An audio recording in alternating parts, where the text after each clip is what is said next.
लोग पार्टी नहीं चला रहे हो, आप था उठो। ये मेरी बात सुनिए यार, आप इसमें से ना आए। मैंने इससे बात करनी है, मैं अपने मौके पे पार्टी के उसूल के मुताबिक उधर खड़ा था, इसने मुझे रोका है।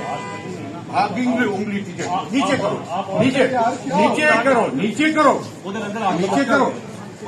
मैं नहीं, मैंने आपको उस दिन भी बताया था, आपका काम नहीं था। मैं इधर नहीं, भीतर उधर तो आपने नहीं सुना, उधर तो आपने नहीं सुना, मुझे उधर आपने सुना नहीं। इधर रहने दो नहीं, इस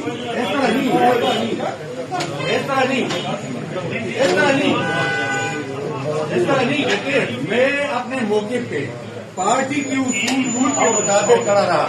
आपका क्या काम था मुझे रोकने का? इस तरह तो रोज ये अंदर बात नहीं, बाहर होगी। अंदर तो हो चुकी है, बाहर होगी।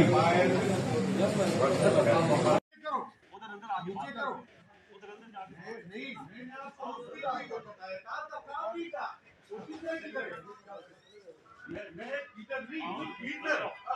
इधर उधर तो आपने नहीं सुना, मुझे उधर आपने सुना नहीं। इधर रहने दो नहीं, ऐसा नहीं। देखिए मैं अपने मौके पे पार्टी के उसूल रूल के मुताबिक खड़ा रहा। आपका क्या काम था मुझे रोकने का? इस तरह तो रोज ये अंदर बात नहीं, बाहर होगी। अंदर तो हो चुकी है, बाहर होगी। पार्टी की उसूल रूल के मुताबिक चल रहा। आपका क्या काम था मुझे रोकने का? इस तरह तो रोज ये अंदर बात नहीं, बाहर होगी। अंदर तो हो चुकी है, बाहर होगी। क्या हुआ इकबाल साहब? इकबाल आफरीदी साहब क्या हुआ? प्लीज। जो मामला हुआ इकबाल आफरीदी का आपका, तो ये तो वैसे रोज होते रहते हैं दोस्तों में, तो आप क्या कहेंगे? नहीं, बिल्कुल इकबाल मेरा बड़ा भाई है। हम सब भाइयों की तरह, पार्टी अपने एक घराने की तरह। कोई ऐसा झगड़ा नहीं है, कोई ऐसी तलखी नहीं है। तो जो छोटे मोटे तहफ़्ज़ात थे वो हमारे बिल्कुल दूर हो गए हैं, जो मेरी तरफ से थे, जो इकबाल साहब की तरफ से। हम बिल्कुल अपनी पार्टी में जो हमारी असल लड़ाई है जमहूरियत के लिए, उसके ऊपर हम सब इकट्ठे हैं। शुक्रिया।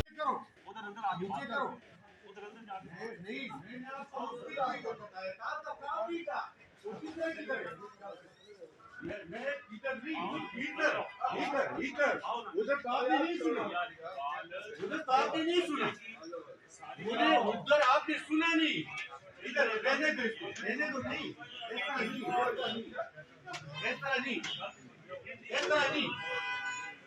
ऐसा नहीं। देखिए मैं अपने मौके पे पार्टी के उसूल रूल के मुताबिक खड़ा रहा। आपका क्या काम था मुझे रोकने का? इस तरह तो रोज ये अंदर बात नहीं, बाहर होगी। अंदर तो हो चुकी है, बाहर होगी। बिस्मिल्लाहिर्रहमानिर्रहीम।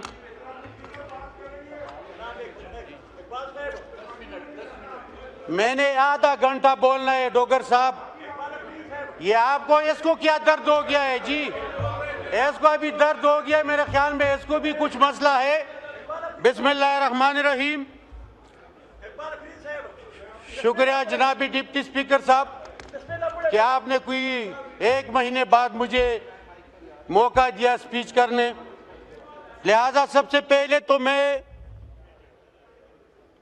अपोजिशन लीडर मुंतखब होने पे महमूद खान अचकजई को मुबारकबाद देना चाहता हूं। साथ साथ गुल प्लाजा में जितनी भी शहादतें हुई है, उसके गम दर्द में हम सब बराबर के शरीक हैं।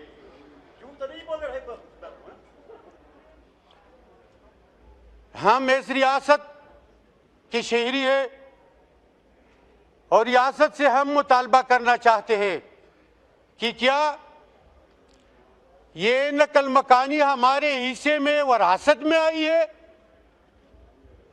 कि हम रोज वहां पे अपने चारपाइयां और अपना सामान उठा के किसी दूसरे इलाके में शिफ्ट हो, वहां पे बच्चे, खवातीन और बुजुर्ग जब हम पहाड़ों में पहुंच जाते हैं तो वहां पे वे कर्फ्यू लगाकर वहां पे बच्चे नमूने से फौत हो जाते हैं। क्या हम इस सियासत से ये मुतालबा नहीं करना चाहते? क्या ये मुतालबा हमारा जायज नहीं है कि कच्चे में डाकू फिर रहे हैं, न वहां पे ऑपरेशन है, न वहां पे नकल मकानी है, जबकि बाजावर में नकल मकानी जारी है, खैबर में नकल मकानी जारी है, कुरम के लोग नकल मकानी कर चुके हैं।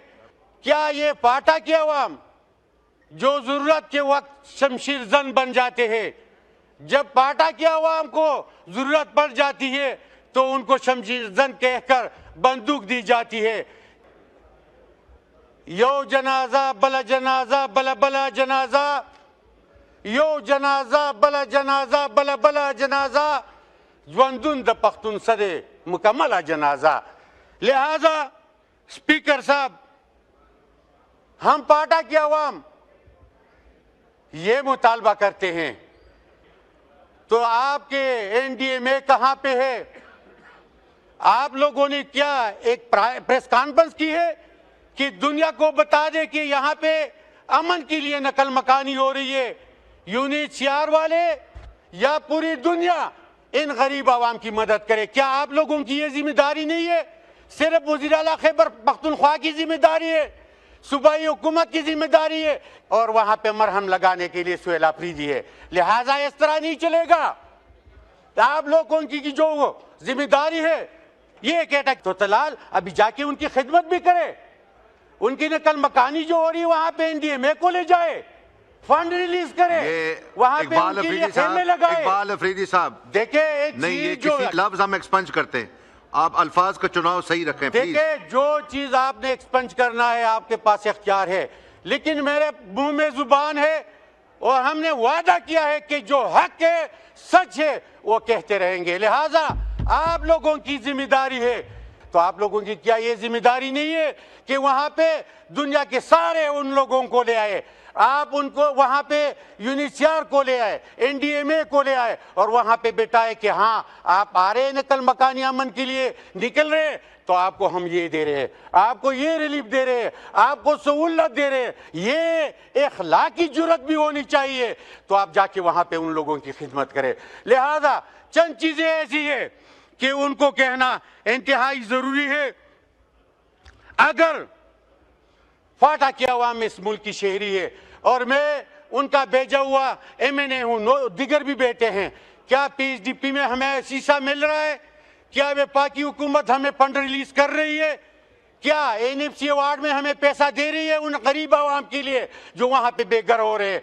तो क्या हम ऐसे आएंगे जाएंगे तनख्वाह के लिए जिसमें आवाम की नुमाइंदगी ना हो? नहीं, ये लफ्ज में एक्सपंज करता हूं। मैं अपनी बात पूरी करूंगा। स्पीकर साहब आप करे जो भी स्पंज करना है करे, लेकिन फाटा के अवाम अफरीदी साहब, अगर आप बार बार ये अल्फाज रिपीट करेंगे मैं माइक आपका बंद कर दूंगा। देखो स्पीकर साहब, मैंने आवाम की नुमाइंदगी करनी है। बहुत सारे हमारे ऐसे मेंबरान कौमी असम्बली थे जो हक और सच इमरान खान की सिपाही थे, उनको भी डिनोटिफाई कर दिया आप लोगों ने। लेकिन मैं सिर्फ और सिर्फ बात करूंगा आज कबायली अवाम की। कबायली अवाम चाहे वो वज़ीरिस्तान में, चाहे वो कुर्म में, चाहे वो रखजई में, चाहे वो खैबर में या मोहम्मद बाजवाड़ में, तो अखलाकी जिम्मेदारी भी आप लोगों की ये है कि वहां पे जाके बेटे आप लोग जब फंड भी रिलीज करते हो तो उसके लिए स्टीयरिंग कमेटी बनाते हो, उसके लिए जरगा बुला के मेंबरान कौमी असम्बली को बाईपास करते हो। ये कौन सा तरीका है, किस मुल्क का तरीका है कि एक सूबाई हुकूमत को, एक मेंबरान कौमी असम्बली को आप नजरअंदाज करके जरगों की थ्रू फंड तकसीम करते हो? क्या ये करप्शन का वाहिद रास्ता नहीं है? और यहाँ पे जो इल्जाम लगते हो तो फिर सच ही है कि 5300 अरब का जो करप्शन हुआ है, चाहे इसी तरह हुआ होगा। हमें क्या पता कि फाटा को क्या दे रहे हो? हमें तो बैठे हुए 2 साल हुए, फाटा की आवाम तरस रहे हैं। वहां पे न सूबाई हुकूमत का फंड रिलीज होती है, न वहां पे दादरसी होती है कबायली आवाम की, न हमें अनबोर्ड लेते हो। लिहाजा मैं पाकिस्तान और कबायली आवाम की तारीख दोहराता हूं कि पाकिस्तान की तारीख ये 78 साल है जो आजाद हुआ है। कबाइली अवाम की 3000 तारीखी ज़मीनें उसकी है, उसकी ज़मीनों पे पाकिस्तान बना है। हम इंडिया से हिजरत करके नहीं आए। लिहाजा आप लोग सोच समझ कर फैसले करें, क्योंकि ये रियासत हमारी ज़मीनों पे बना है और हम इसकी बासी है। लिहाजा हम पाकिस्तान के मानने वाले हैं, हम पाकिस्तान को तस्लीम करने वाले हैं, हम पाकिस्तान के लिए लड़ मरने वाले हैं। हमने कश्मीर आज़ाद किया, हम काज़ाज़म की शाना बशाना लड़े हैं। हम वो लोग हैं जिसने पाकिस्तान आज़ाद किया। लिहाजा तो कौन सा सज़ा नहीं बचा जो हमें नहीं दिया गया, और किस जुर्म की? क्या हम इल्हाक़े पाकिस्तान की जुर्म के मुर्तकिब हुए? ये जुर्म हम करते रहेंगे। लिहाजा हम पाकिस्तानी हैं। आप लोग अपने तरीक़ेकार ठीक कराओ, आप लोग अपने आईनी कानूनी रास्ते पे कबाइली अवाम की मदद करो, आप लोग आईनी तरीके से सूबाई हुकूमत को अपने कर्जे दो, आप आईनी तरीके से उनके बकाये जात पे करो ताकि कबाइली अवाम को रिलीफ मिले। बाकी रही NFC अवार्ड की बात और PHDP में हिस्से की बात, हम सिवान के हिस्से है। जो यहाँ पे बैठा है हमारे मेंबरान फाटा, उनको PHDP में हिस्सा दो, उनको NFC अवार्ड में पैसे दो ताकि वहाँ पे खिदमत करे। लिहाजा ये मुल्क भी हमारा है, ये मुल्क के फंड पे भी हमारे इख्तियार है, इसमें हमारा हिस्सा है। और हम ये दावे से कह रहे हैं कि हमसे सिंसियर भी कोई नहीं है। अगर कोई बड़े ओहदे पे बैठा है, बड़ी कुर्सी पे बैठा है, लेकिन ईमानदारी में हम सबसे अव्वल है, हम इस मुल्क के लिए लड़ मरने वाले लोग हैं। लिहाजा आप एक बात कान खोल कर सुन ले, जो अब एक नया मोड़ आया है वो ये है कि वहाँ पे बर्फबारी है, वहाँ पे बर्फबारी है, वहाँ पे तलाल साहब आप सुने कि वहाँ पे बर्फबारी है, वहाँ पे गाड़ियों की जो कतारें लगी है, सूबाई हुकूमत को मुश्किलात में डालने के लिए कर रहे हो। लिहाजा कबाइली अवाम इस पार्लियामान से और लीडर ऑफ द अपोजिशन से ये मुतालबा करना चाहती है कि कबाइली अवाम के साथ ये नारावा सलूक क्यों है? क्या हमारे हिस्से में बड़ी लिस्ट है। मैं ये सिवान से मुतालबा करता हूँ कि क्या अल्लाहु अकबर, अल्लाहु अकबर। जी वाइंड अप करें, बहुत लंबी लिस्ट है, प्लीज। जी मैं चंद बातें जो बहुत अहम है वो स्पीकर साहब आपको और सिवान के सामने रखता हूँ, ताकि कल ये कोई ना कह सके कि कबाइलों का हमें पता नहीं था।